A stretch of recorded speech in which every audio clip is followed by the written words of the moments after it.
Praise the lord. మన ప్రభును రక్షకుడైన యేసుక్రీస్తు యొక్క అతి పరిశుద్ధమైన నామంలో ఈ గాడ్ గ్రేస్ అపోస్టలిక్ ఫెలోషిప్ పరిచయం నుండి మీ అందరికీ నా వందనములు. ఈరోజు దేవుని వాగ్దానం 2వ దినవృత్తాంతములు 15వ అధ్యాయం 7వ వచనం. అయితే మీరు బలహీనులు కాక ధైర్యము తెచ్చుకొనుడి, మీ కార్యము సఫలమవుతుంది.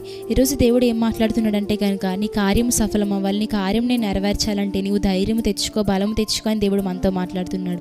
మన బైబిల్ గ్రంథంలో చూసినట్లయితే కనుక సారేపతు విధవరాలు తన పరిస్థితి చిన్నదే, తను చాలా బలహీనమైన పరిస్థితిలో ఉన్నది. కానీ దైవజనుడి మాట విని దేవునికి లోబడి కార్యమును దైవజన్ చెప్పిన మాట విన్నది కనుక గొప్ప కార్యమును చూచింది. అలాగే బైబిల్ గ్రంథంలో చూసినట్లయితే కనుక 12 సంవత్సరంలో రక్తస్రావం గల స్త్రీ ధైర్యము తెచ్చుకొని బలము తెచ్చుకొని యేసుక్రీస్తు యొక్క వస్త్రపు చెంగును ముట్టుకుంది. ధైర్యముతో తన బలహీనత కట్టబడింది, తాను కార్యమును చూచింది. అటు రీతిగా మనము కూడా మన పరిస్థితిలో, మన స్థితిగతుల్లో, మన యొక్క ప్రతి స్థితిగతుల్లో ధైర్యము తెచ్చుకొని బలము తెచ్చుకొని ఆయన వైపు సాగితే కనుక ఆయన మన పట్ల గొప్ప అద్భుతమైన కార్యములు సఫలం చేస్తాడు.